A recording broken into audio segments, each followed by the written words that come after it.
पाटील, स्वागत आहे आपल्या दत्ता चिवले माहिती आपल्या यूट्यूब चॅनलमध्ये। मागच्या 8 दिवसात जो गोंधळ लाडक्या बहिणींमध्ये उडालेला आहे की 2 हप्ते येणार, एकदाच 2 हप्ते येणार आहेत, परंतु आपण पाहतोय की जुलै महिन्याचा जो ऑगस्टमध्ये हप्ता आला होता, ऑगस्टचा हप्ता जो सप्टेंबरमध्ये आला, अद्याप बहुतांश लाडक्या बहिणी आहेत ज्यांना की त्यांचा एकही हप्ता म्हणजे ऑगस्ट महिन्याचा जे 2 हप्ते म्हटले जातात त्याचा एकही हप्ता आलेला नाहीये।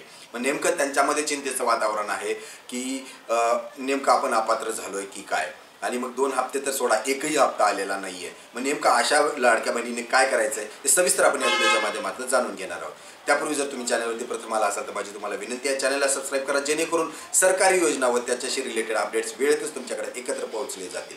चला तर मग माहितीला सुरुवात करूया। तुम्ही अपात्र झालात का याची जर का तुम्हाला काळजी लागलेली असेल तर बिलकुल चिंता करू नका, कारण आपण पाहतोय की अपात्रतेचा जे काही निकष आहे त्यामध्ये जर तुम्ही बसत असाल, म्हणजे कुटुंबात फक्त 2च व्यक्ती आहेत लाडक्या बहिणीचा लाभ घेत आहेत, 2 महिला आहेत ज्या लाडक्या बहिणीचा लाभ घेत आहेत, तुम्ही इन्कम टॅक्स रिटर्न्समध्ये तुमचं नील रिटर्न असेल, तुम्ही फाईल जरी करत असाल आणि नील करत असाल तर टॅक्सधारक नसाल, तुमच्या नावावरती 4 चाकी नसेल आणि कुठल्या सरकारी योजनेमध्ये सहभाग नोंदवला नसेल, म्हणजे त्यांचं दुसरं कुठलं पेन्शन येत नसेल तर निश्चित राहा, तुम्हाला तुमचा हप्ता मिळणार आहे, तुम्ही अपात्र झालेले नाहीयेत। तर मग आणखीन एक टांगती तलवार अशी आहे की 26 लाख लाडक्या बहिणी अपात्र करण्यात आल्यात, मग त्यात माझा नंबर लागलेला असेल का? तर अद्यापही या 26 लाख लाडक्या बहिणींना अपात्र करण्याची जी काही मोहीम चालू आहे ती अद्यापही प्रक्रिया सुरू आहे, ती अंतिम टप्प्यात पोहोचलेली नाहीये, त्यामुळे अपात्र कुणालाच करण्यात आलेलं नाहीये।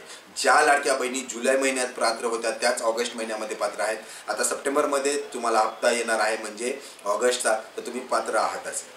याचं दुसरं कारण आणखीन एक असं आहे की जो काही निधीची तरतूद करण्यात आलेली आहे, बघा निधीची तरतूद ही पात्र लाभार्थ्यांच्या जोरावरती केली जाते, आणि पात्र लाभार्थी जे जुलै महिन्यामध्ये निधीची वितरण झाला होता 340 कोटीचा, 330 कोटीचा, तर आता जी रक्कमची तरतूद केली आहे 344 कोटी, म्हणजे याचा अर्थ आपण समजू शकतो की ज्या जुलैमध्ये महिला पात्र होत्या त्याच महिला आता पात्र आहेत, तितक्याच महिला पात्र आहेत ऑगस्ट महिन्यामध्ये पण हप्ता मिळवण्यासाठी। त्यामुळे तुमची पडताळणी किंवा तुमच्यावर छाटणी करण्यात आलेली नाहीये।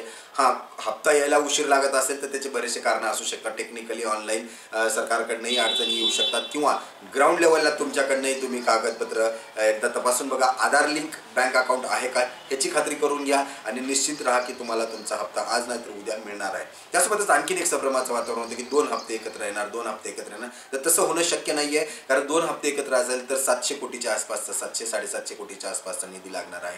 तितक्या निधीची तरतुदी करण्यात आलेली नाहीये, निधीची तरतूद झाल्यानंतर GRही तसा आलेला, त्यामुळे 2 हप्त्याचा जो काही कल्पना आहे, जे काही तुम्हाला आशा लावलेली आहे ती आशा बिलकुल नाहीये, सोडून द्या, आणि निश्चिंत राहा की हा हप्ता तुमचा 1 किंवा 2 दिवसात पोहोचून जाईल। आशा करतो ही माहिती तुमच्यासाठी अत्यंत दिलासादायक आणि उपयुक्त ठरणार आहे। अशाच नवनवीन अपडेट्ससाठी चॅनलला सबस्क्राईब करायला विसरू नका। धन्यवाद।